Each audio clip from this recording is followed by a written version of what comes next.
17వ అధ్యాయంలోని 17వ శ్లోకం ఈరోజు చెప్పుకోబోతున్నాం.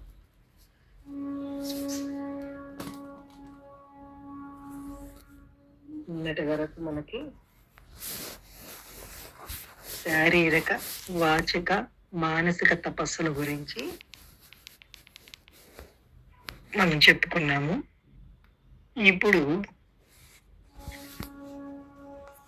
ఆ శారీరక, వాచిక, మానసిక తపస్సుల గురించి చెప్పి ఇక సాత్విక, రాజసిక, తామసిక తపస్సుల గురించి వివరిస్తున్నారు. అది సత్వగుణం ఉన్నప్పుడు వీడు ఏ రకమైన తపస్సు చేస్తాడు, రజోగుణంలో ఉన్నప్పుడు ఏ రకమైన తపస్సు చేస్తాడు, తమో గుణంలో ఉన్నప్పుడు ఏ రకంగా చేస్తాడనే దాని గురించి తెలియజేస్తున్నారన్నమాట. ఫలాపేక్ష లేని వారును, నిశ్చల చిత్తులను, దైవ భావనాయుక్తులను మనుజులచే అధికమగు శ్రద్ధతో ఆచరింపబడినట్టి ఆ విధమైన తపస్సును సాత్వికమని పెద్దలు చెప్పుచున్నారు.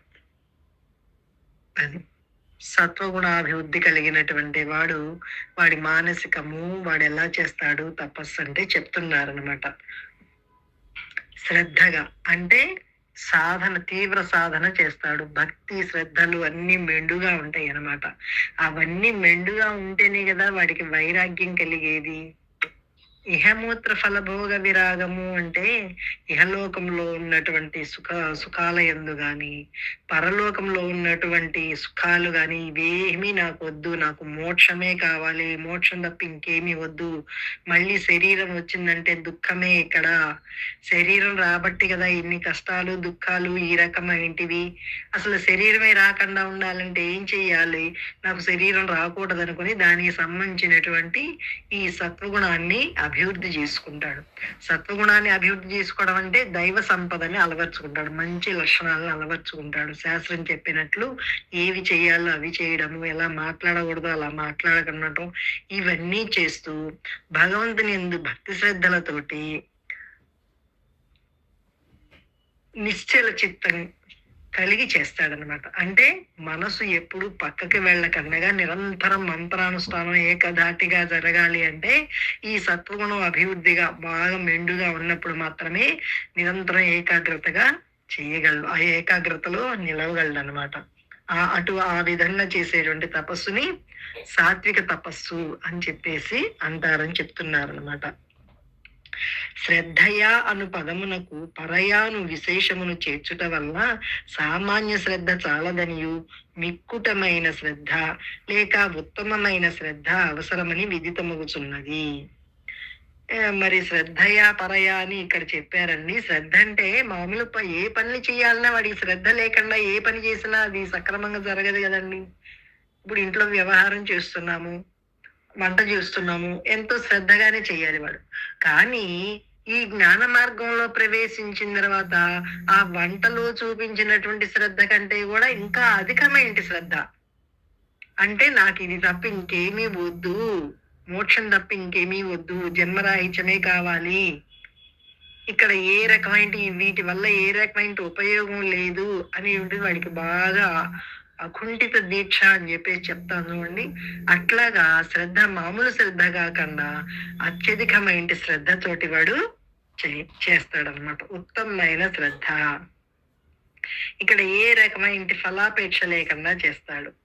ఏలయనగా సాధకునకు మధ్య మధ్య ఏవైనా అంతరాయంలో కలిగినచో అల్పమగు శ్రద్ధ చెల్లించిపోవచ్చు. అది శ్రద్ధ కలిగింది, చేస్తున్నాడు, మధ్యలో ఏదో అవాంతరాలు వచ్చినాయి, అవాంతరాలు వచ్చేప్పటికి ఇంకా అక్కడ ఆగిపోతాడనమాట. ఆగిపోయి నాకు ఇప్పుడు కుదరట్లేదని చెయ్యడానికి అని చెప్పేసి ఈ అడ్డుగా ఉన్నటువంటి వచ్చినటువంటి విషయాల వైపుకే వాడి మనసు పరిగెడుతుంది. అందుకని మామూలు శ్రద్ధ దీనికి చాలదు. అందుకని ఇక్కడ ఏం చెప్పారు? ఉత్తమమైన శ్రద్ధ. ఇక్కడ ఎటువంటి పరిస్థితులు ఉన్నప్పటికీ ఆ వ్యవహారాన్ని కూడా, ఆ పరిస్థితుల్ని కూడా వాడు జ్ఞానంతో దాన్ని లేకుండా చేసుకుంటాడు. ఎందుకంటే ఇవన్నీ దేనికి సంబంధించినటువంటివి? దేహానికి సంబంధించినటువంటివి. తాను ఆ పరబ్రహ్మ చైతన్యము తాను. అక్కడ ఏ రకమైనది లేదు.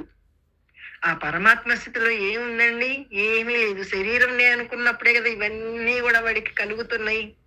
రాగం రాని, ద్వేషం రాని, ఏ రకమైన హర్షవర్గం పనిచేసినప్పటికీ, ఎందుకంటే చెప్పినంత తేలిక కాదు కానీ, కానీ వీడికి అమితమైనటువంటి శ్రద్ధ కావాలి.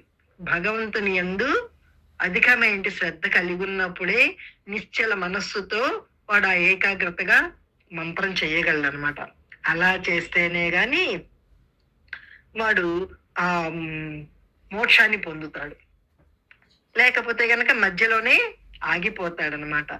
ఏవైనా అంతరాయాలు కలిగినచో స్వల్పమగు శ్రద్ధ చెలించిపోవచ్చును.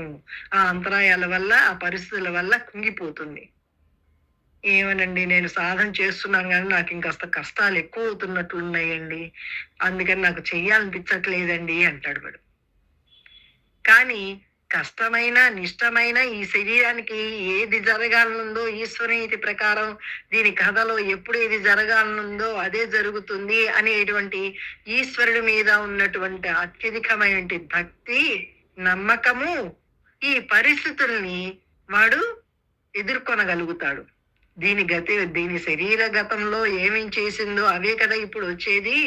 ఇప్పుడు నేను దానికి సంబంధం లేదు. అది జరిగిపోయినటువంటి మింగిన ముద్ద లాంటిది. అది జరుగుతుంది. ఏదైనా ఏదొచ్చిందే అది రాని. కానీ నేను మాత్రం ఇది విడవకూడదు, నాకు ఇదే కావాలి అని భగవంతుని యందు అమితమైన విశ్వాసంతో వాడు చెయ్యాలన్నమాట. అలా చేసినట్లయితే వాడు చెల్లించాడు ఇంకా. అందుచే అపరిమితమగు శ్రద్ధతో, విశ్వాసముతో, పట్టుదలతో కూడుకొని ఉన్నప్పుడు మాత్రమే మాయను దాట వీలగును. అది మాయని దాటాలంటే అంత తేలికగా ఏమీ లేదు ఇక్కడ. ఎన్నో పరీక్షలుగా, ఎన్నో రకాలంటి పరిస్థితులు, అనేక రకాలంటి పరిస్థితులు వీడిని ఆటంకపరుస్తుంటాయి. ఆ మనసు అమితమైన శ్రద్ధ, మామూలు శ్రద్ధ ఉంటే గనక ఆగిపోతాడు. కానీ నాకేమైనా సరే నాకు అదే కావాలి అనేటువంటి సామాన్యమైన శ్రద్ధ కాకుండా అకుంఠితమైన శ్రద్ధ, భక్తి ఎప్పుడైతే కలిగి ఉంటామో అప్పుడు అది సాత్వికంగా చేసేటువంటి తపస్సు అని చెప్పేసి వాడు గ్రహించాలన్నమాట. ఇచట నర్లు అని చెప్పబడినదే కానీ జాతి మత కులాదులు ఎవ్వీనూ పేర్కొనబడలేదు. ఇవి చేసేటువంటి వాడికి అది ఏ జాతి వాడు, ఏ కులం వాడు అనేటువంటి తారతమ్యాలు లేవు. దీనికంటే శరీరానికే, స్థూల శరీరానికే ఈ మతాలు, కులాలు ఇవన్నీటువంటి తారతమ్యాలు ఉన్నాయి. కానీ మనసుకి ఏమీ లేదు. కుల మతాలతో ఏ రకమైన సంబంధము లేదు. సంబంధం లేకపోయినప్పటికీ ఆ మనసులో ఆ రకమైన ఆలోచన, నమ్మకాలు పెట్టుకున్నాడు వాడు. ఆ నమ్మకాలు వాడికి ఇప్పుడు అడ్డుగా ఉంటాయి అన్నమాట.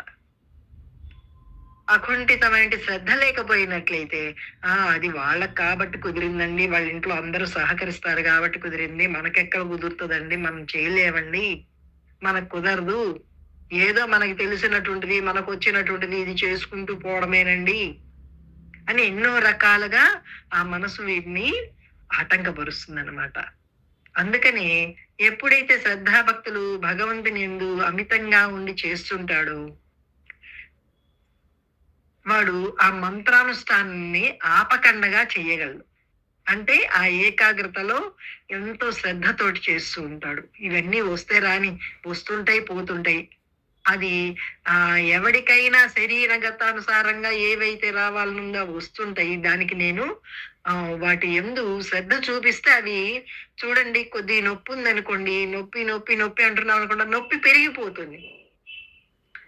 ఆ నొప్పికి ఏదో తగిన మాత్రం మందో వేసేసి ఆ మనసుని మంత్రానుష్ఠానం చేస్తున్నా అనుకోండి, ఆ ఉన్న నొప్పి కూడా వాడికి తెలియబడదు. ఎందుకంటే వాటి శ్రద్ధ అంతా కూడా, ఏకాగ్రత అంతా కూడా ఆ మంత్రం మీద పెట్టుకున్నాడు. ఆ మంత్రశక్తి మీదే ఉంది వాడిది. ఆ మంత్రశక్తి వల్ల ఇవన్నీ కూడా వాడికి తెలియబడవు. వీటి యందు ఆసక్తి ఉండదన్నమాట. భగవంతుని అన్వేషించుటకు అర్హులే అని గీతాచార్యులు తేల్చి చెప్పి వైచిరి. అది ఈ పరమార్థ రంగమున ఈ సాధించుటకు ఎవడైనా సరే మానవుడై ఉంటే చాలు. మానవుడుగా ఉన్నటువంటి వాడు, నరుడుగా ఉన్నటువంటి వాడు ఎవరైనా సరే ఇది లక్ష్యాన్ని పొందగలరు, మోక్షం పొందగలరు. కాకపోతే దానికి తగినటువంటి ఈ సాధనంతా చెయ్యాలి.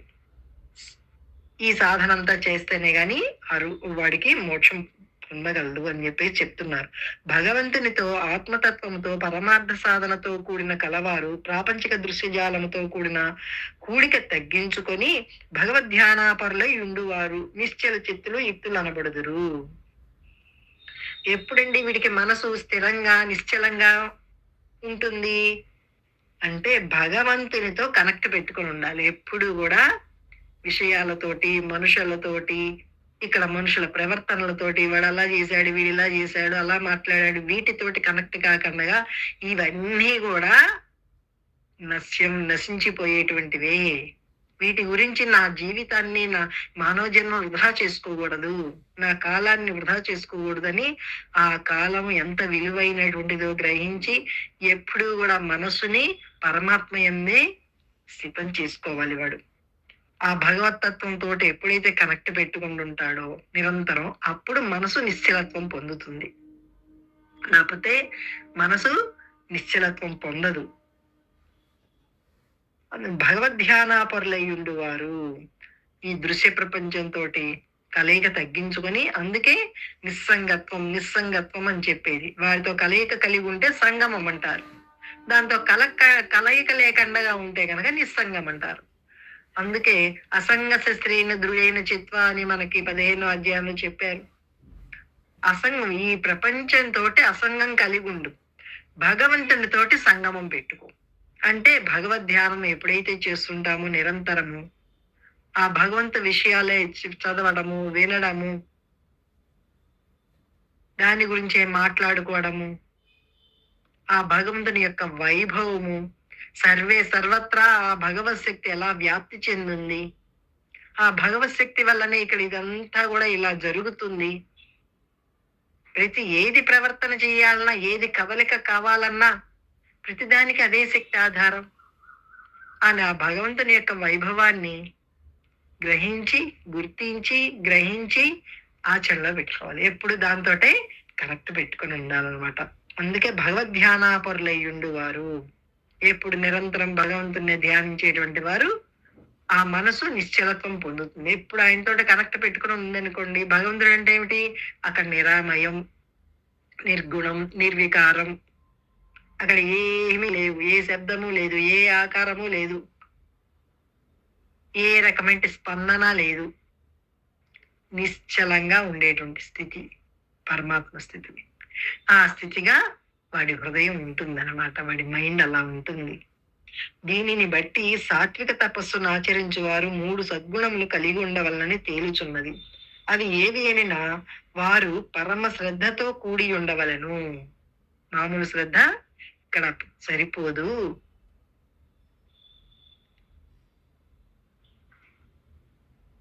మరి బాగా అత్యధిక శ్రద్ధ కలిగి ఉండాలి అని చెప్పేసి చెప్తున్నారు అన్నమాట. ఫలమును కోరక కర్మలను చెయ్యవలను.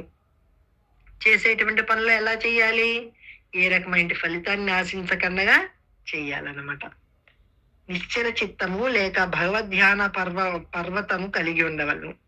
అది నిశ్చల చిత్తమన్న భగవద్ధ్యాన పర్వతము అంటే ఆ భగవద్ధ్యానాన్ని ఎప్పుడైతే నిరంతరం చేస్తున్నాడో వాడి హృదయము పర్వతం లాగా స్థిరంగా ఉంటుంది. పర్వతము ఏ రకమైన గాలి వచ్చినా కదలదు, నీరు తగిలినా కదలదు, ఏ రకమైన పరిస్థితులు వచ్చినా అది కదలదు. అలాగే వీడి అంతరంగం కూడా అలా నిశ్చలంగా ఉండిపోతుంది. ఎందుకని అలా ఉంటుంది, వీడు సత్వగుణాభివృద్ధి చేసుకుంటూ భగవంతుని యందు శ్రద్ధాభక్తులు పెట్టుకొని నిరంతరం భగవద్ధ్యానంతో కూడి ఉంది వాడి హృదయం. భగవంతునితో కనెక్ట్ పెట్టుకుని ఉంది. ఎప్పుడైతే పరమ శ్రద్ధతోటి వాడు చేస్తున్నాడో అప్పుడు వాడి అంతరంగము నిశ్చలంగా ఉంటుంది.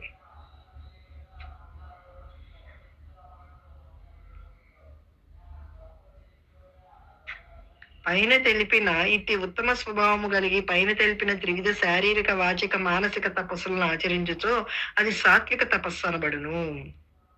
అది శరీరంతో గాని, వాక్కుతోటి గాని, మానసికంతోటి గాని, అంటే భగవంతుడిని స్మరిస్తూ, ఆయన గురించే మాట్లాడుకుంటూ, మనసులో గూడా ఆయన గురించి ఆలోచనలే జేసుకుంటూ, శారీరకంగా చేసేటువంటివి గూడా భగవత్ సంబంధమైన సేవగా భావిస్తూ ఎప్పుడూ జేస్తున్నాడో, అది సత్వగుణ ప్రధానంగా ఉన్నటువంటి తపస్సు అవుతుంది. అంటే శారీరకంగా భగవత్ సేవ అనుకుంటున్నాడు, వాచికంగా భగవన్నామాన్నే స్మరిస్తున్నాడు, మానసికంగా భగవత్ సంబంధమైన ఆలోచనలే చేస్తున్నాడు. అంటే విషయాలు వాడికి జన్మల పాలు చేస్తేని వాటిని దూరీకరించి, నేను ఎప్పుడు నిర్గుణ తత్వాన్ని, నిర్వికారుణ్ణి, నిరంజనుణ్ణి, చావు పుట్టుకలు లేనటువంటి వాడిని, ఇక్కడ కనిపించేటువంటి నీ శరీరం నేను ఎప్పుడూ కాదు, నేను పుట్టనటువంటి వాడిని అని నిరంతరం కూడా ఆ ధ్యానంతో వాడి అంతరంగం ఉన్నప్పుడు, అప్పుడు శారీరక, వాచిక, మానసిక మూడితోటి సాత్వికమైన తపస్సు చేసినట్టు. ఆ రకంగా ఉంటేనే స్థిర చిత్తంగా ఉండగలదు. ఆ మనస్సు ఎప్పుడు మౌనంలో ఉండిపోతుంది. ఆ మౌనంగా ఉండటమే సమాధి అనుభవము. అదే నిస్సంకల్ప స్థితి. సాత్విక తపస్సు అనగా ఎట్టిది? అత్యంత శ్రద్ధతో, ఫలాభిలాష రహితముగా, నిశ్చల చిత్తుడై లేక దైవ ధ్యానపరుడై పైన తెలిపిన త్రివిధ తపస్సులను చేయుటయే సాత్విక తపస్సు అనబడును. చేసేటువంటి కర్మల యందు, పనుల యందు ప్రతిఫలం ఆశించకుండా నిష్కామ కర్మగా చేయడం. వాక్కుతోటి ఎప్పుడు భగవన్నామాన్ని స్మరించడం, మనసుతోటి భగవద్ ధ్యానం చేయడం.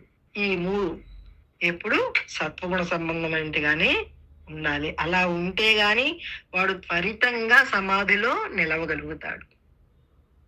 సమాధిలో ఎప్పుడు ఏళ్ల తరబడి ఉండాలి అంతరంగం అంటే ఎలా ఉంటుంది?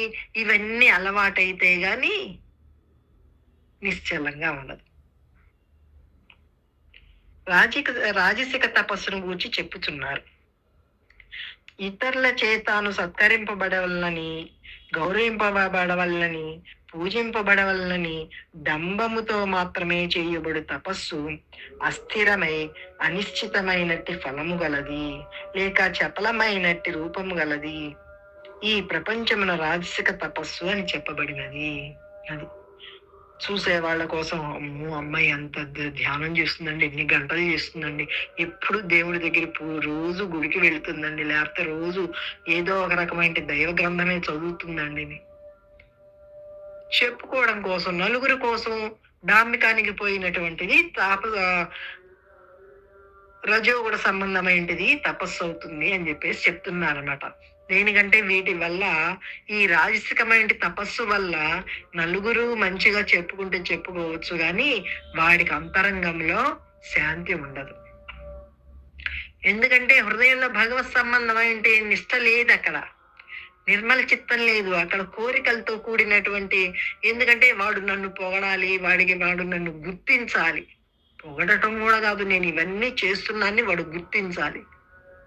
వాడు గుర్తించి, అబ్బో ఇన్ని చేస్తున్నారండి, ఎప్పుడు దైవ ధ్యానంలో ఉంటున్నారండి, లేకపోతే ఎప్పుడు భగవత్ సంబంధమైనవి చేస్తున్నారండి, మంచిగా సేవ చేస్తున్నారండి అని చెప్పుకోవడం కోసం చేసినటువంటిది అది రాజసిక తపస్సు అవుతుంది అని చెప్పేసి చెప్తున్నాను. ఈ రాజసిక తపస్సు వల్ల వీడికి జన్మలే కలుగుతాయి కానీ జన్మరాహిత్యం కలగదు. సాత్వికమైన తపస్సు చేసి ఆ సత్వగుణాన్ని కూడా దాటి నిరంతరం ఆ శుద్ధ సత్వంలో నిలబడిపోవాలి. ఆ శుద్ధ సత్వంలో నిలబడిపోవడం అంటే ఇంకా పరమాత్మ తప్ప రెండోదిగా లేదు వాడికి. ఏది చూసినా, ఎక్కడ చూసినా ఆ పరమాత్మ వైభవమే, ఆ భగవత్ తత్వమే. అదే వెలుగు వెలుగు అని చెప్పేసి మనం చెప్పుకుని ఉంటాం చూడండి. ఎక్కడ చూసినా ఆ వెలుగే గోచరం అవుతుంది. నిరంతరం వెలుగు తప్ప ఇంకొకటి లేదు. అలా అనుభవంగా ఉంటే, మాటలతో చెప్పుకుంటే చాలదది, వాడికి తరింపజేయదు మాట. అనుభవమే వాడిని తరింపజేస్తుంది. అందుకే ఆ రకంగా అనుభవం ఉండాలంటే వీడు ఇలా చేయాల్సిందే. చేయకుండా శారీరక, వాచిక, మానసిక తపస్సులు చేయకుండా వాడు ఆ విధంగా అనుభవంలో నిలవలేడు. అందుకని ఇవన్నీ కూడా అలవర్చుకొని నిరంతరం ఆ మనసు చెప్పేదాన్ని నమ్మకండగా ఇక్కడ ప్రపంచంలో ఉండేటువంటివన్నీ కూడా ఎలా ఉన్నాయో గ్రహించి, అవి ఏ మాత్రం సుఖాన్ని ఇస్తున్నాయో, ఎలా దుఃఖం పాలు చేస్తున్నాయో, ఎలా జన్మల పాలు చేస్తున్నాయో, వీటి వల్ల వీటిని కోరుకున్నట్లయితే జన్మల పాలవుతారని వాడికి వాడు గ్రహించుకొని, వాడి అంతరంగంలో వీటి యందు వైరాగ్యం కలిగి ఉండాలి. వీటి వల్ల దుఃఖాలే గాని ఇక్కడ ఏ రకమైన సుఖము లేదు.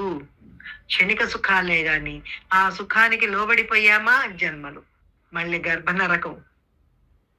ఇప్పుడు ఒక గ్రంథం మెయిన్ గా మహాత్ములు తీసుకొని చెప్తున్నారంటే ఆ గ్రంథంలో అన్నీ మిళితమయ్యే ఉంటాయి. ఇప్పుడు ఆత్మబోధ మనం చెప్పుకున్నాం, ఆ పరిపూర్ణానంద స్వామి చెప్తున్నాం. దాంట్లో గర్భోపనిషత్తు ఉంది, భగవద్గీత ఉంది, ఉపదేశారం ఉంది, అన్నిటి గురించి వస్తుంది. ఏ గ్రంథం తీసుకున్నా వివేక చూడమని గురించి వస్తుంది. ఎందుకంటే పరమాత్మలో అన్ని పరమాత్మలోనే ఉంది. పరమాత్మ ఎందే ప్రకాశిస్తున్నాయి ఇవన్నీ. అది మెయిన్ గా పరమాత్మ తత్వం అనేటిది మెయిన్ గా పెట్టుకోవాలి వీడు. మిగతా ఇవన్నీ కూడా అధ్యాసగా ఉన్నాయి అన్నమాట. వాటి ఎందు ప్రవర్తిస్తున్నాయి. రాకపోక కలిగినటువంటి ఇవి గాని పరమాత్మకి ఏ రాకపోక లేదు. కొందరు తమ తపస్సును చూచి ఇతరులు తమ్ము సత్కరించెదరను భావముతో తపస్సు చేయని ఆరంభింతురు. అది సదుద్దేశముతోనూ హృదయపూర్వకముగాను స్థిరమై ఉండదు. దాన్ని ఫలితమును అట్లే చపలముగా అనిశ్చితముగా నుండును. కావున విఘ్నులు దాన్ని అనుసరించరాదు. అది వివేకం కలిగి మోక్షం కావాలనుకునేటువంటి వాడు ఇలా చేయకూడదు. ఎందుకంటే త్యాగైనకే అమృతత్వ మానసు అని చెప్పారు. త్యాగం వల్లనే నీకు మోక్షం కలుగుతుంది. ఏం త్యాగం చెయ్యాలి? నీ మానసికాన్ని త్యాగం చెయ్యాలి. మానసికాన్ని త్యాగం చేయాలంటే ఎలాగండి అంటే విషయాలతో కూడుకున్నటువంటి మనసు చేత భగవద్ ధ్యానం చేయించాలి. విషయాల్ని త్యాగం చెయ్యాలన్నమాట. ఆ భగవద్ ధ్యానం చేయించాలి. తర్వాత భగవద్ ధ్యానం కూడా అయిపోయి భగవంతుడే అనేటువంటి తానే భగవంతుడైపోయినటువంటి పరమాత్మగా ఎక్కడ చూసినా సరే ఆ పరమాత్మ తత్వం తప్ప రెండోదిగా వాడికి గోచరం కాదు.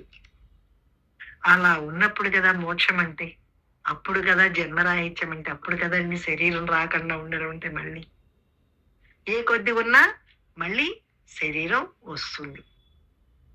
ఆ కొద్దిగా ఉన్నది కూడా వీడు అనుభవించవలసిందేగా.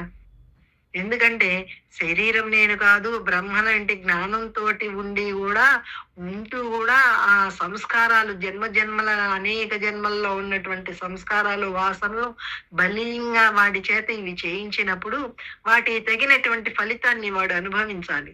వాడు నిరంతరం ఈ శరీరం ఉండగానే ఈ సాధనలో వాడు నిరంతరం సమాధి అనుభవంలో నిలిచున్నాడు అనుకోండి, ఇంకా ఉన్నదంతా కూడా వాడు బలీయంగా తీసుకుపోయినటువంటిది కూడా బలీయంగా పూడసలకి పోయినా ఒకవేళ తీసుకెళ్ళినా అటువంటిది కూడా దగ్ధమైపోతుంది. ఎందుకని నిరంతరం సమాధి అనుభవంలో ఉండేటప్పటికి. నిరంతరం సమాధి అనుభవంలో ఉంటే అన్ని దగ్ధమై అన్ని తగలబడిపోయినాయి అనుకోండి, ఇంకా వాడికి జన్మకు రావడానికి తయారయ్యేటువంటిది అక్కడ ఏమీ లేదు. ఆ బ్యాంకులో అకౌంట్ క్లోజ్ చేసామనుకోండి, అకౌంట్ ఉంటే కనుక దాంట్లో వేస్తూ తీస్తుండాలండి, అప్పుడే మీ అకౌంట్ అక్కడ పనిచేస్తుందండి అంటారు. కానీ ఇప్పుడు ఇంకా నేను ఆ జన్మకు రాదలుచుకోలేదు, అందుకని ఇంకా అకౌంట్ క్లోజ్ చేశాడు. ఇక్కడే కంప్లీట్ పూర్తి చేసుకున్నాడు. ఇంకా దాంతో మనకు సంబంధమే లేదు. అలాగే శరీరంతో సంబంధం లేకుండా కానీ శరీరం ఉన్నప్పుడే శరీరంతో సంబంధం లేకుండా ఉన్నానంటే జ్ఞానంలో వాడు స్థిరమై ఉండాలి. అదే సమాధి అనుభవం. రాజస తపస్సు ఏంటిది? సత్కారమాన పూజాదుల కొరకై డమ్మముతో చేయబడినది రాజస తపస్సు అనబడును. అది ఎట్టి ఫలితము కలిగి ఉండును, ఎట్టి స్వరూపము కలిగి ఉండును, అస్థిరమై అనిశ్చితమైనట్టి ఫలము కలిగి ఉండును, చంచల అనిశ్చిత స్వరూపము కలిగి ఉండును. అది సత్వగుణ తపస్సు, సాత్విక తపస్సు ఎలా ఉంటుందో రాజస తపస్సు ఎలా ఉంటుందో చెప్పారనమాట.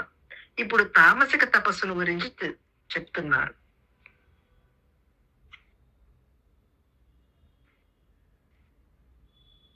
మూర్ఖపు పట్టుదలతో తన శరీరమును బాధించుకొనుట ద్వారా గాని లేక ఇతరులను నాశనము చేయవలన ఉద్దేశముతో గాని చేయబడు తపస్సు తామసిక తపస్సు అని చెప్పబడినది. అది ఈ తామసిక తపస్సులో రాక్షసులందరూ చేసినటువంటిది ఆ తామసిక తపస్సే. వాళ్ళు మహా గొప్ప గొప్ప కొన్ని వేల సంవత్సరాలే తపస్సు చేశారు. కానీ ఏ రకమైన స్వార్థ బుద్ధితోటి చేశారు. నేనే గొప్పవాడిని అనుకో, నేను చెప్పినట్టే అందరు వినాలని ఆ శరీరాన్ని శుష్కింపజేసి మూర్ఖపు పట్టుదల ఉంది. అది సత్వగుణ సంబంధమైనదిగా లేదు, మూర్ఖంగా ఉంది. ఏమైనా సరే నేను అనుకున్నదే జరగాలి అంటే నాకు చావు లేకుండా కోరుకునేటువంటి మూర్ఖత్వంగా ఉన్నాడు వాడు. ఆ రాక్షసులు చేసినటువంటి తపస్సు అంతా కూడా అటువంటిదే. అలాగా మూర్ఖపు పట్టుదలతో తన శరీరమును శుష్కోపవాసాదుల చే దానికి తిండి సరిగా పెట్టకుండా దాన్ని శుష్కింపజేసి, పట్టుదల మంచిదే కానీ అది వివేకంతో కూడినప్పుడే సత్ఫలం నొసంగగలదు. అది పట్టుదల ఉండొచ్చు, అది మంచిదే, కానీ వివేకంతో. అందుకే ఈ సాధనా మార్గంలో మొట్టమొదటే చెప్పినటువంటిది ఏమిటి? వివేకము, నిత్యానిత్య వస్తు వివేకము. ఆ నిత్యానిత్య వస్తు వివేకంతో కూడినటువంటి వైరాగ్యం కలిగి ఉండాలి. అప్పుడు అది జ్ఞానంగా పరిణతి చెందుతుంది. ఆ జ్ఞానం వల్ల మోక్షం పొందుతాడు.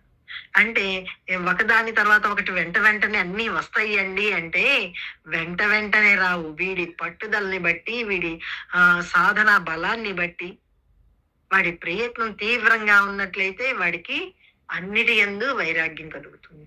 ఏది చూసినా రోత పుడుతుంది. వీటి కోసమా నేను ఇన్ని జన్మలు వృధా చేసుకున్నాను, ఇంతకాలము వృధా చేసుకున్నాను, ఏమైనా సరే ఇంకా వృధా చేసుకోకూడదు అని వాడు నిరంతరం కూడా తన కాలాన్ని సద్వినియోగం చేసుకోవడానికి భగవంతుని కొరకే వినియోగించుకోవాలి. భగవద్ ధ్యానంతో, భగవత్ సేవతోటి. అలాగే ఎందుకంటే ఈ శరీరం ఉన్నంత వరకు వీడికి ఆ మనసు అనేటిది ఉంటుందండి. అందుకే అమ్మ సమాధిలో ఉండి మంత్రం చెయ్యి. ఎందుకంటే మనసు వరకే ఉండదు. నువ్వు సమాధి స్థితిలో ఆ మనసు రెండు భాగాలు, మనసు బుద్ధి అని చెప్పేసి చెప్తున్నాం కదండి. బుద్ధి ఏమో ఎప్పుడు స్థితమై ఉంటుంది ఆ అనుభవంలో. మనసు ఇక్కడ తిరిగి పని చెయ్యాలి. వాటిని వస్తువులను గుర్తించాలి, మనుషులను గుర్తించాలంటే ఆ మనసు పని చేస్తేనే కానీ గుర్తించడు. ఆ మనసు ఇంద్రియాలు పనిచేస్తేనే కానీ అవి గుర్తించలేడు, చెయ్యలేడు. అందుకని ఇది కూడా పరమాత్మ కంటే వేరు కాదనేటి జ్ఞానంతో ఇవన్నీ కూడా రూపనామాలు, యదృశ్యం తన్నస్యం, ఈ రూపనామాలన్నీ కూడా మార్పు చెందేటువంటివి, నశించిపోయేటువంటివి. ఇవన్నీ కాలానుగుణంగా ఇప్పుడు ఉన్నాయే కానీ కాసేపటికి మారిపోతున్నాయి. అందుకని వాటి యందు విశ్వాసం లేకుండా భగవంతుని యందే ఆ రూపనామాలకు కూడా ఆధారం అదే శక్తి కదండి. ఆ శక్తిని దృష్టిలో పెట్టుకొని వీడు ప్రవర్తన చేస్తాడు. ఎప్పుడైతే ఆ దృష్టిలో పరమాత్మని ఏంటి దృష్టి పెట్టుకుని ఉన్నాడో ఇక్కడ స్వార్థ బుద్ధి అనేటిది ఉండదు. అలా లేకపోయినట్లయితే స్వార్థంగా ఆలోచించడమో లేకపోతే మూర్ఖంగా ఆలోచించడం అనేటిది జరుగుతుంది. వీటన్నిటిని వీడు కూడా దాటి వెళ్ళాలి. ఎప్పటికప్పుడు తస్మాత్ జాగ్రత్త. నిరంతరం ఆ సమాధానుభవంలో ఉంటే ఇవన్నీ క్రమక్రమంగా క్షీణిస్తాయి. క్షీణించి తగలబడిపోతాయి. ముందర క్షీణించాలి, తర్వాత పూర్తిగా లేకుండా పోతుంది. అప్పుడు మోక్షం అంటే అదే మోక్ష స్వరూపం. ఇప్పుడు లేదా అండి అంటే ఏమండి ధ్యానం చేసిన కాసేపు ఒక్క క్షణకాలమైన హాయిగా ప్రశాంతంగా ఉందండి. ఎప్పుడైతే అనుభవం పొందావు అదే నీ స్వరూపం, అదే నీ స్థితి. ఈ శరీరం ఇవన్నీ తొడుక్కున్నటువంటివి, ఇవన్నీ ఆపాదించుకున్నావు. ఇప్పుడు కాదు, అనే పరమాత్మ నుంచి ఎప్పుడైతే భ్రమకు లోనయ్యావో అప్పటి నుంచి వీటిని నమ్మి నమ్మి నమ్మి నమ్మి అనేక జన్మలు అయిపోయినాయి. ఎన్ని వేల జన్మలు అయిపోయినాయో. 84 లక్షల జీవరాశుల్లో పుట్టి చచ్చి ఇప్పుడు అర్హత కలిగినటువంటి మానవ జన్మకు వచ్చి, ఈ మానవ జన్మకు వచ్చిన తర్వాత గురువుని ఆశ్రయించిన తర్వాత గురువు చెప్పినటువంటి దాని యందు విశ్వాసం పెట్టుకొని ఈ సాధనలో వీడు ప్రయత్నం చేయడం అంటే వీడు ఎంత అదృష్టం ఉంది వీడిది. ఈ సాధనలో నువ్వు చేస్తున్నప్పుడు ఇంకా ఏకాగ్రత పెంచుకోవాలి. అందుకే పట్టుదల ఉండాలి. తీవ్ర పట్టుదల ఉండాలి. సామాన్యమైన శ్రద్ధ చాలదు.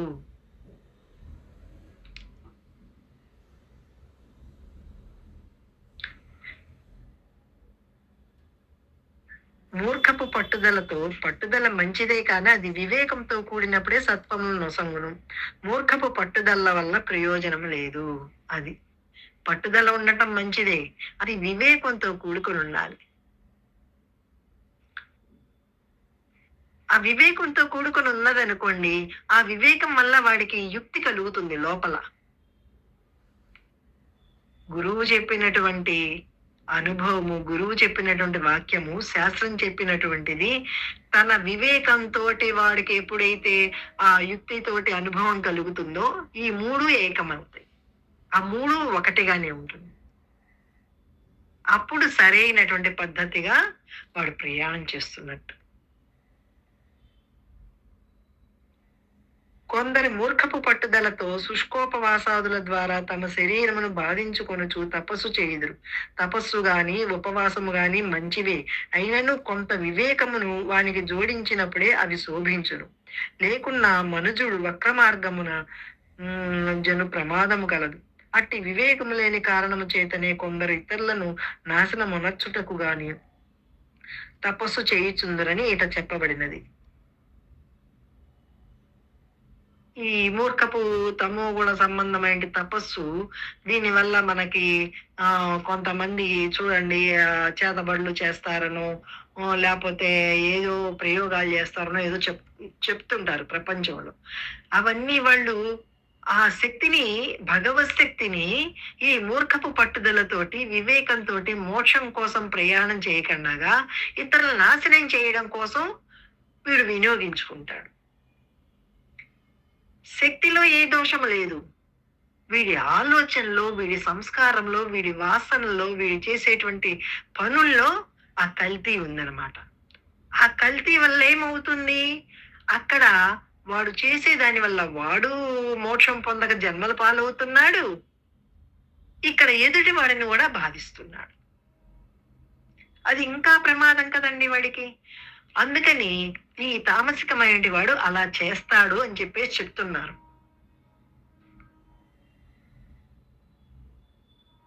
ఈ ప్రకారముగా వారు తపస్సును, సాధనమును దుర్వినియోగపరుచుకొనుచున్నారు. దీనికి అంతటికి మూఢత్వమే కారణం. కావున దాన్ని పోగొట్టుకొని రాజస తామస తపస్సులను ఆశ్రయింపక తమకున్న ఈ పట్టుదలను సన్మార్గమున వినియోగించి దైవ ప్రాప్తికై సాత్విక తపస్సుని ఆశ్రయించి తరించవలయను. అది ఇదంతా ఈ రాజసిక తామసిక తపస్సులు అంటే శరీరంలో ఏంటి నమ్మకంతో చేసేటువంటివే రాజస తామసిక తపస్సులు. నేను శరీరాన్ని కాదు బ్రహ్మణ ఏంటి ఆ దృష్టితోటి వాడు చేసేటప్పుడు అది సాత్విక తపస్సు అవుతుంది. నిజంగా వాడు ఆ బ్రహ్మతత్వమేగా. ఈ శరీరం ఇప్పుడు ఈ శరీరం తొడుగ్గా ఉన్నది. అంతకుముందు ఒక 60 ఏళ్ల క్రితం ఈ శరీరం రాకపూర్వం ఏదో ఒక తొడుగులోనే ఉన్నాడుగా. ఎన్ని జన్మలు అయిపోయినాయి అలాగా. ఈగగా, దోమగా, చీమగా, నల్లిగా, పశుపక్షాదులుగా, చెట్టు గుట్టలుగా ఇన్ని రకాలైన అయిపోయి ఈ మానవ జన్మ వచ్చిన తర్వాత కూడా మానవ జన్మలో కూడా ఒకేసారి వీడు భగవంతుని వైపుకి మరలేదు. పుణ్య కార్యాలు చేస్తూ చేయగా పుణ్యం సంపాదించుకొని ఆ పుణ్య ఫలం వల్ల ఇప్పుడు గురువు దొరికి ఆ గురువు చెప్పిన దాని యందు విశ్వాసం కలిగి ఆ రకమైన సాధన చేస్తున్నా అంటే వీడు ఎంతో చాలా చాలా అదృష్టం ఉంది. అందుకని ఈ శరీరాన్ని మళ్ళీ శరీరం పడిపోయిన తర్వాత మళ్ళీ శరీరం రావడం కాకుండా ఇంకా శరీరం రాకూడదు అనేటువంటి ఆలోచనతోటి నాకేమైనా సరే నాకు మోక్షమే కావాలి, మళ్ళీ గర్భ నరకం ఆ చీకట్లో ఆ 9 నెలలు ఉండి ఆ క్రిమి కీటకాదుల ద్వారా కుట్టించుకుంటూ దుఃఖానికి గురవుతూ చెప్పడానికి నోరు మెదపలేక ఎన్ని కష్టాలు ఎన్ని నరకము వాడు అనుభవిస్తున్నాడు. ఈ శరీరం రావడానికి ఆ శరీరంలో ప్రవేశించడానికి ఆ జీవి కణము అక్కడ దానికి యుద్ధమే. శరీరంలో పిండంగా ఉన్నప్పుడు యుద్ధమే, బయటికి వచ్చిన తర్వాత యుద్ధమే వీడికి, ఎప్పుడు రణమే. ఈ యుద్ధమంతా సమసిపోవాలంటే, ఈ దుఃఖమంతా వాడికి లేకుండా పోవాలంటే వాడెవడో వాడు తెలుసుకొని వాడుగా ఉండటం వల్ల ఇవన్నీ కూడా మటుమాయమైపోతుంది. అంటే వాటిని నమ్మట్లేదు. మటుమాయమైపోతుంది అంటే జ్ఞానం కలిగినంత మాత్రాన ఇవన్నీ ఎవరు కనిపించారా, ఏమి వినిపించవా అంటే కాదు. అన్ని కనిపిస్తున్నప్పటికీ, అన్ని వినిపిస్తున్నప్పటికీ వీడు నమ్మడు దాన్ని. ఆ ఇంద్రియాలు బహిర్ముఖంగా ఉండవు. ఇంద్రియ శక్తిని అంతా కూడా లోపలికే కూడగట్టుకుని ఉంటాడు. అవి ఎంతవరకు లోపలికి తీసుకోవాలో అంతే లోపలికి ప్రవేశిస్తుంది. ఇప్పుడు ఒక పండుని తీసుకున్నాం అనుకోండి, ఆ పండుని తొక్కుని తీసేస్తాము, గింజల్ని తీసేస్తాము, పొరలుగా ఉన్నటువంటి దాన్ని అంతా దాన్ని రసాన్ని ఎలాగైతే స్వీకరిస్తామో, ఇక్కడ ప్రవర్తన జరుగుతున్నప్పటికీ వీడికి ఏది అవసరమో దాన్ని మాత్రమే, అంటే పరమాత్మ, ఇక్కడ ప్రతిదానికి కూడా ఆ పరమాత్మ యొక్క శక్తి వలన ఇదంతా జరుగుతుందని ఆ పరమాత్మ తత్వాన్నే వాడి దృష్టిలో పెట్టుకుంటాడు. మిగతా వాటి యందు వాడి దృష్టి ఉండదు. అప్పుడు గాని వాడికి వీటన్నిటి మీద అపనమ్మకం కలిగి ఉంటాడు. అపనమ్మకం కలిగి ఉండి ఆ నమ్మకం అంతా కూడా ఆ తన యందు పరమాత్మ యందే, ఆ గురువు నందు, ఆ భగవంతుడి నందు ఏది చెప్పుకున్నాడికే ఆ శక్తి నందే వాడి ఏకాగ్రత అంతా ఉంటుంది. ఎందుకంటే ఉన్న సత్యం అది, ఎప్పుడు ఉంది అది. దానికి రాకాలేదు, పోకాలేదు, వయసుతోడు సంబంధం లేదు, కాలంతోడు సంబంధం లేదు, వస్తువుతోడు సంబంధం లేదు, దేనితోటి సంబంధం లేకుండా సర్వవ్యాప్తమై ఉన్నటువంటి చైతన్యం అది. నీవదయ్యున్నావు, నేనంటే అది అనేటువంటి జ్ఞానంతో వీడు ఎప్పుడు ఉన్నప్పుడే వాడికి మోక్షం. ఈ శ్లోకము ద్వారా ఈ క్రింది అంశములు తేలుచున్నది. మూర్ఖపు పట్టుదల పనికిరాదు. శుష్కోపవాసాదులు ద్వారా తన శరీరమును గాని మనస్సును గాని బాధించుకొనకూడదు. పరప్రాణికి కీడు చేయరాదు. పరప్రాణికి, అందుకే మొదట్లోనే చెప్తారు మనకి, ఈ జ్ఞానంలోకి, ఈ ఆధ్యాత్మ మార్గంలో ప్రవేశించేటప్పుడు ఆహార నియమంతో పాటు నిన్ను నీవెలా చూసుకుంటున్నావో ఎదుటి వాడిని కూడా అలా చూడు. నిన్నెవ్వరూ బాధ పెట్టకూడదని నువ్వు అనుకుంటావు కదా, అలాగే ఎదుటి వాడిని కూడా నువ్వు బాధ పెట్ట. అలాగా నీవు ఎప్పుడైతే బ్రహ్మనంటే జ్ఞానంతో ఉంటావో కనిపించేదంతా కూడా, అది మనిషి కావచ్చు, పశువు కావచ్చు, ఏదైనా కావచ్చు, పరమాత్మ తత్వమే ఉంది అక్కడ. ఆ భగవతత్వం తప్ప రెండోది లేదంటే జ్ఞానంతో వాడు ఉండాలి. తామసిక తపస్సు ఎట్టిది? మూర్ఖపు పట్టుదలతో తన శరీరమును బాధ పెట్టుట ద్వారా గాని, ఇతరులను నాశమనొచ్చవలన ఉద్దేశంతో గాని చేయబడు తపస్సు తామసిక తపస్సు అనబడును. ఇక ఇప్పుడు దానముల గురించి చెప్పదలించి మొట్టమొదట సాత్విక దానం ఎట్టిదో తెలుపుతున్నారు. అది ఇప్పటిదాకా తపస్సులు చెప్పారు. తపస్సు గురించి, సాత్విక, రాజసిక, తామసిక తపస్సుల గురించి, ఇప్పుడు దానాల గురించి తెలియజేయబోతున్నారు అనమాట. అది రేపు చదువుకున్నాం మనం. ఎవరన్నా మాట్లాడుందా అన్న కాసేపు?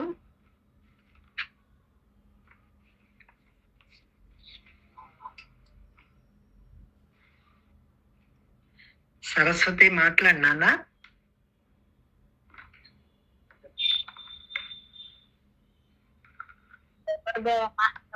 జయ గురుదేవ. నమస్తే తల్లి.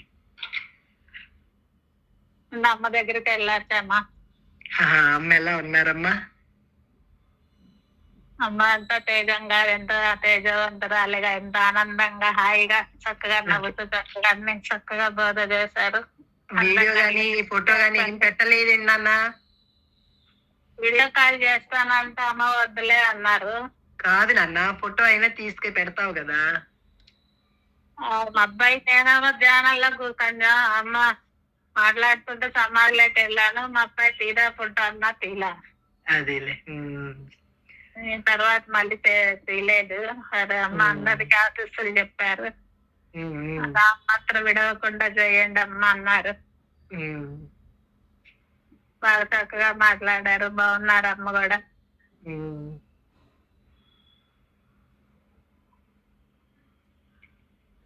అమ్మ చెప్పే పాఠం ఎప్పుడు అదేనమ్మా.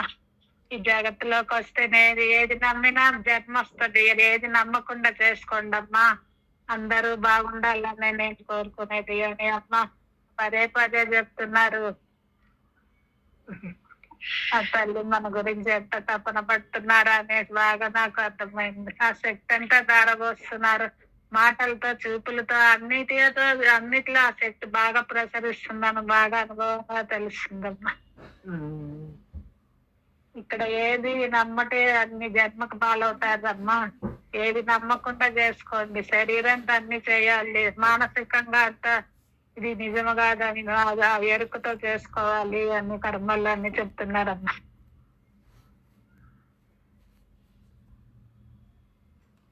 ఉన్నది ఒక మహాశక్తి. అప్పుడు అమ్మ దగ్గర వెళ్ళి ఫంక్షన్ కంటే అమ్మ దగ్గరికి వెళ్ళిన ఆనందం ఎక్కువగా ఉంది నాకు. బాగా వచ్చిన కాడి నుంచి అదే వైబ్రేషన్స్ తెలియలేదమ్మా. సరేరా. మరి ఒక మహాశక్తి దగ్గరకి వెళ్ళొచ్చాం కదా, ఆ శక్తి సర్వే సర్వత్రా వాడిలో కూడా ఉంది, ఆ కనెక్ట్ అయ్యి ఉంది కాబట్టి మిగతా అవన్నీ వీడికి పట్టవు, అవసరం లేదు వీడికి. వెళ్ళాడంటే వెళ్ళాడు అంతే. అంతే ఎలా ఉందమ్మా. అసలు అమ్మ దగ్గరికి వెళ్ళే తపన ఎక్కువగా ఉంది కానీ అక్కడికి వెళ్ళే తపన తక్కువగా ఉంది. బాగా తీసుకెళ్తారు అనగానే అమ్మడే బయలుదేరా. ఆ శరీర అలసట కూడా గమనించాలి. ఆ శక్తి ఎలా తీసుకెళ్ళింది అంత అమ్మ. ఎలా వెళ్ళానో తెలీదు. బాగా ఉంది ఆనందంగా.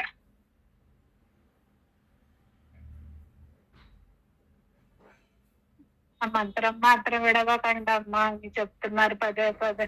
బాగా రోజు అష్టమం జరుగుతుందమ్మా అని చెప్పాను. అందరిని అడిగారని చెప్పారు.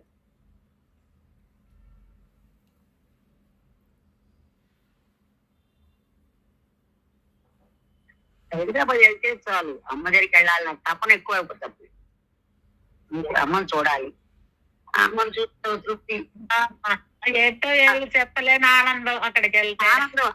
ఆనందం కోసం మనకు ఎంత పరుగులు తీసినా కూడా పోయినసారి నాకైతే ఎప్పుడు వెళ్దామా ఎందుకో అంటే చూస్తేనేనా అంటారేమో, అదొక ఆనందం అంతే. దాని మాటలు చూస్తేనేనా కాదమ్మా, ఆ మహాశక్తి ఆ లోపల ఉన్నటువంటి కనెక్టింగ్, ఆ తల్లి మన మీద చూపించేటువంటి ప్రేమ, ఆ తల్లి మీద మనకున్నటువంటి తత్వం, అది నమ్మకమనండి, ప్రేమనండి, ఏది పెట్టుకున్నప్పటికీ ఆ అట్రాక్షన్ అది ప్రేమతత్వం ఏది, ఆ ప్రేమతత్వం ఆకర్షణ అసలుకి. అక్కడ కూర్చొని మనల్ని ఎంత కాదండి, ఆ తల్లి మనకి దొరకబట్టి మనం ఇంత ఆనందంగా ఉంటున్నాం. లేకపోతే ఎలా ఉండేవాళ్ళము? ఎంత అదృష్టవంతులు, ఆ తల్లి దొరకడం మనకి ఎంత అదృష్టం. అన్నిట్లోకెల్లా అదృష్టం అదే గొప్పది, గొప్ప అదృష్టం అది.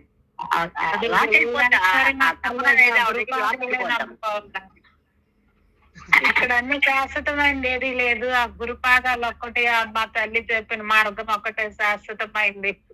అది ఎప్పుడు ఆ ఎరుకలో ఉండడమే మనం చేయాల్సిన సాధన.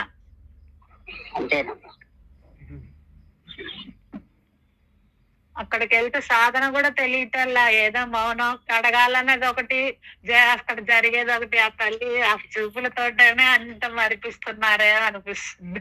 అంటే సాధన అంటే రెండో వాడికి నాన్న సాధన, మొదటి వాడిగా ఉన్నప్పుడు ఏమీ లేదు అక్కడ. అంతే. అదే మనసులో మనం అమ్మ కోసం తప్పించి వెళ్తాం, అక్కడికి వెళ్తే మౌనం ఏ మాట రావటం లేదు. అట్లా ఉంటుంది ఏంటో అని తెలియట్లేదు.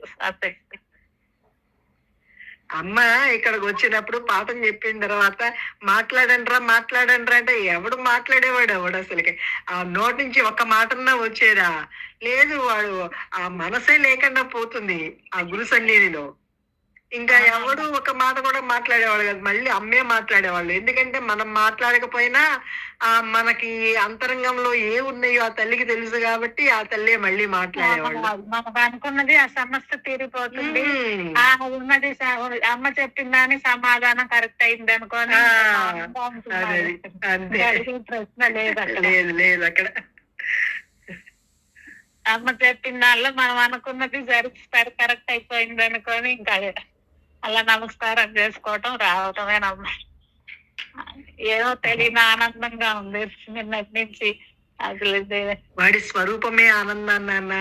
ఇంకా తెలియాలి తెలియకూడదు అంటే వాడెవడు రెండో వాడు ఉంటేనే తెలియడం తెలియకపోవడం అంతే. ఇప్పుడు వాక్కులోకి వస్తున్నాడు కాబట్టి తెలియలేదు అంటున్నాడు. వాడు అనుభవంగా ఉన్నప్పుడు ఏమీ లేదుగా అక్కడ. ఏం లేదు, మౌనమే. మౌనం కూడా మాటలోకి వస్తేనే మౌనం అని చెప్తున్నావు. అందరూ వాడుకున్నప్పుడు ఈ శబ్దంలోకి రావాలి కాబట్టి చెప్పాలి. అక్కడ ఏమీ లేదు కదా, అంత నిస్సంగంగా ఉంది, నిర్వికారంగా ఉంది. అక్కడ ఏమీ లేదు, మాట లేదు, ఏమీ లేదు. అంతగా ఉంది, అంత వ్యాప్తంగా ఉంది ఆ శక్తి అని బాగా అనుభవంగా తెలుసుకున్నానమ్మా. మాట చెప్పాలని చెప్పటమే గాని అది కూడా ఏమీ లేదు. ఏదో మన మనసులో మాట చెప్పటమే గాని అమ్మ దగ్గరికి వెళ్ళాను ఇట్లా ఆనందం పడ్డానని చెప్పి అనుకోవటమే గాని ఆ తల్లే అంత. ఆ తల్లే నువ్వే తల్లి అంతే. నీలో ఎక్కువైపోతాను. గురువే శిష్యుడు, శిష్యుడు గురువే. గురువు శిష్యులు ఒకటాయని అని చెప్తూ మన పాడుకు మీద అంతేగా. అందుకే మొన్న నేను పడ్డ తప్పన అందుకని చెప్తున్నాను. వెళ్ళిన తర్వాత అసలు అమ్మ దగ్గరికి వెళ్ళాలి తప్పన అనమాట. వెళ్ళొస్తే గాని నాకు ఇది పోల, అందుకని చెప్తుంది.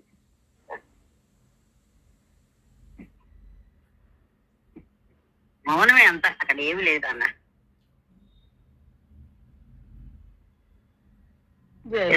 పాట మౌనమే నీ మనసు మాయం, మౌనమే నీ మనసు ఏదో ఉంది. మౌనమే నీ భాష చెప్పి మనస తలపులు ఎన్నెన్నో కలలుగా కంటావి, కలలుగానే పన్నీరవుతావి. మౌనమే నీ మాట మనస. ఆ పాటలకు అర్థం ఆ తేడాలోనే చూడు ఎంత ఉందో అర్థం మనకి. అక్కడ ఆనందంతో కన్నీరు బాష్పాలు రాగడమే గాని అక్కడ ఏమీ లేదు. అవునమ్మా.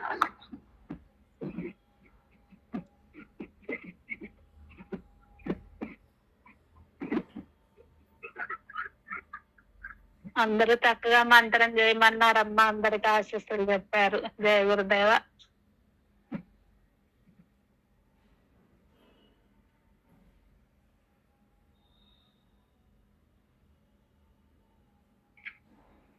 భవానీ మాట్లాడతానన్నా. భవానీ కదా, పద్మ.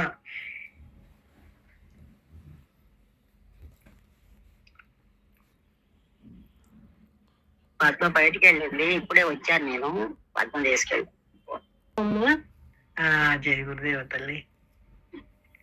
అమ్మ స్టార్టింగ్ అమ్మ దగ్గరికి వెళ్ళినప్పుడు నాకు అమ్మ గురించి ఏమీ తెలియదమ్మా.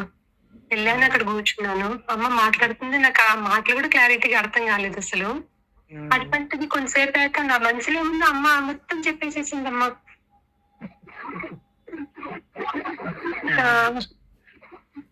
అసలు నాకు అర్థం కాలే, ఏంది ఇలా చెప్పేస్తుంది అనుకున్నాను అప్పుడు. మరి సర్వాంతర్యామి కదా తల్లి. నీ మనసులో మాట చెప్పేస్తారు. లోపల నీలో ఉన్నది ఆ తల్లే కాబట్టి ఆ తల్లికి అన్ని తెలుసు కదా. నాకే అమ్మ గురించి ఏం తెలియదు కాబట్టి చెప్తుంటే విచిత్రంగా అనిపించేసేసింది నాకే. దేనికంటే ఆ మహిమ, గురువు యొక్క మహిమ వాడికి తెలియబడాలి కదా నాన్న. ఆ గురువు యొక్క మహిమ తెలిస్తేనేగా ఆ నమ్మకం ఏర్పడేది. ఆ భగవంతుని యొక్క వైభవము సర్వవ్యాప్తమై ఎలా ఉందో తెలిస్తేనేగా ఆయన ఎందుకు భక్తి కలిగేది. అలాగే గురువు యొక్క అది తెలియాలి వీడికి, ఆ వైభవము తెలియాలి. ఆయన ఎందుకు భక్తి విశ్వాసాలు కలగాలంటే ఇప్పుడు చూడండి, మామూలు మనిషిలాగా ఇప్పుడు ఇరుగు పొరుగు అట్లా జ్ఞానంగా ఉన్నటువంటి వాళ్ళు ఉన్నారనుకోండి, వాళ్ళని చూస్తే మనకే భావన రాదు. ఓ ఈయన జ్ఞాని అని తెలిసిన తర్వాత ఆయనతోటి కాసేపు మాట్లాడటమో చేయడమో చేసామనుకోండి, ఆహా ఆయన మంచి అన్నీ తెలిసినటువంటి జ్ఞాని అనేటిది ఎలా తెలుస్తుందో, ఆ తల్లికి మనలో ఉండి మనలో ఏం జరుగుతున్నాయో మనకు తెలియని కూడా ఆ తల్లే మనకి తెలియజేస్తుందా. ఎంత మహిమాన్వితమండి అది. అసామాన్యమైన శక్తి కదమ్మా అది. మహత్తరమైన అనుభవం అది. ఆ భగవత్ శక్తి అంత శ్రేష్టమైనటువంటిది. ఆ గురుతత్వం అటువంటిది.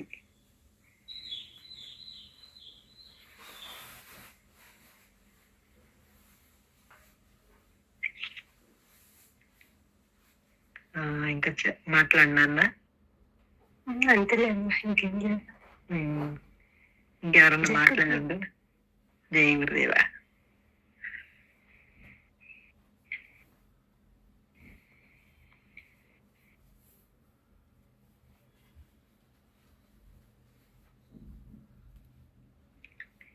ఇంకెవరన్నా మాట్లాడతారు నాన్న, లేకపోతే స్వస్తి చెప్పండి.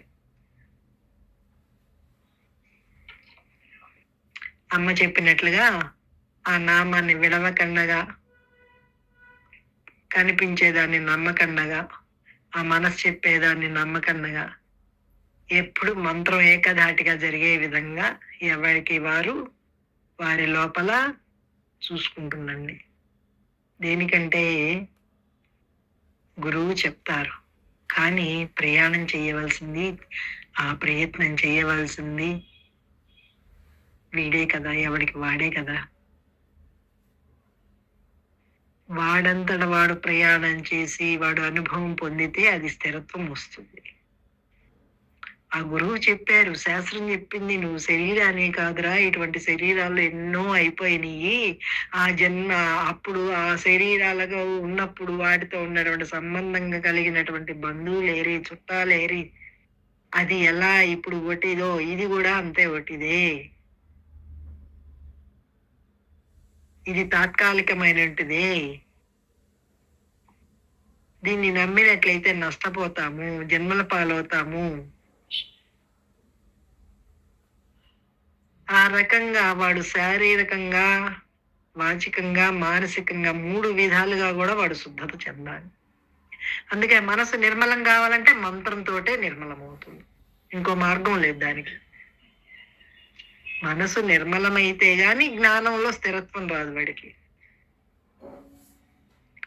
ఎక్కడున్నా, ఏం చేస్తున్నా, ఎటువంటి పరిస్థితుల్లో ఉన్నా, దేనితో సంబంధం లేకుండా అంతటా సర్వవ్యాప్తంగా ఉన్నటువంటి శక్తి అనేటువంటి అనుభవంగా వాడు ఉంటాడు. అనుభవంలో ఉంటేనే వాడిలో ఉన్నటువంటి ఏ కొద్ది గొప్ప ఉన్నా కూడా మిగతా అన్ని కూడా తగలబడిపోతాయి. లేకపోతే ఇది ఏమీ అంత సామాన్యంగా లేదు మాయ అంటే. నిన్ని ఒక పట్టాన నమ్మనివ్వదు, నమ్మనివ్వకుండా మోసం చేయడానికే చూస్తుంది. ఆ మోసం చేయడానికి చూసేటువంటి దాన్ని భగవత్ శక్తి వల్లనే, ఆ భగవన్నామ శక్తి వల్లనే దాన్ని జయించగలడు. అప్పుడే కదా స్వాధీన మాయ అయ్యేది. ఎందుకంటే ఆ మాయకు కూడా ఆధారం భగవత్ శక్తే కదా. అందుకనే ఆ మూలానికి వెళ్ళి ఆ సర్వానికి ఆధారమైన ఆ శక్తిని ఎప్పుడైతే వీడు ఆశ్రయించి దాన్నే స్మరిస్తూ దాని అందే తన మనసును ఎప్పుడు ఉంచుకుంటున్నాడో, ఇంకో రెండో ధ్యాస లేకుండా ఏది చూసినా ఆ శక్తిగానే వాడికి తెలియబడుతుంది. ఎందుకంటే ఉన్న సత్యం అదే. ఆ సత్య దృష్టి కలిగి నిరంతరం ఆ జ్ఞానంగా వెలుగొందుతూ ఉండాలి. అలా ఉండటానికే ప్రతి ఒక్కరూ ప్రయత్నం చేయాలి. ఆ ప్రయత్నం మామూలు ప్రయత్నం కాకుండా తీవ్ర ప్రయత్నం చేయాలి. అలా చేస్తున్నప్పుడే వాడు హాయిగా ఉంటాడు. వాడి స్వరూపమే హాయి.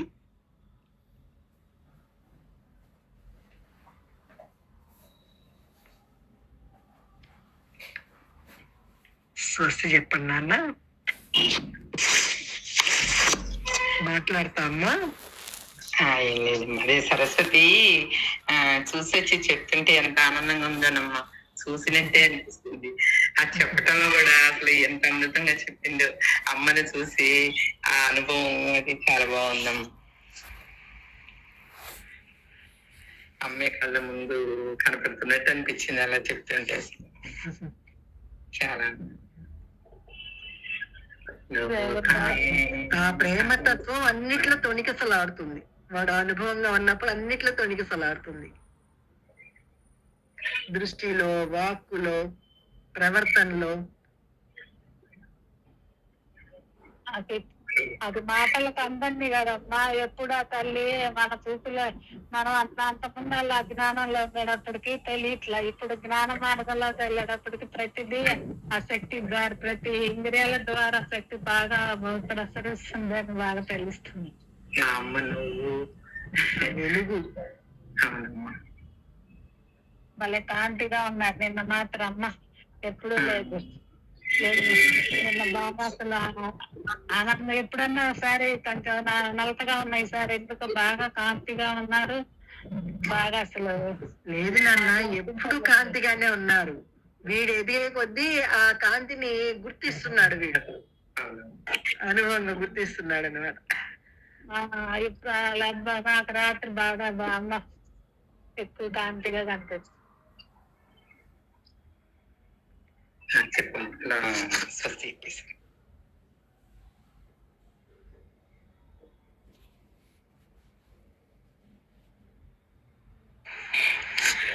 లోకాన్ సమస్తా సుఖినో భవంతు.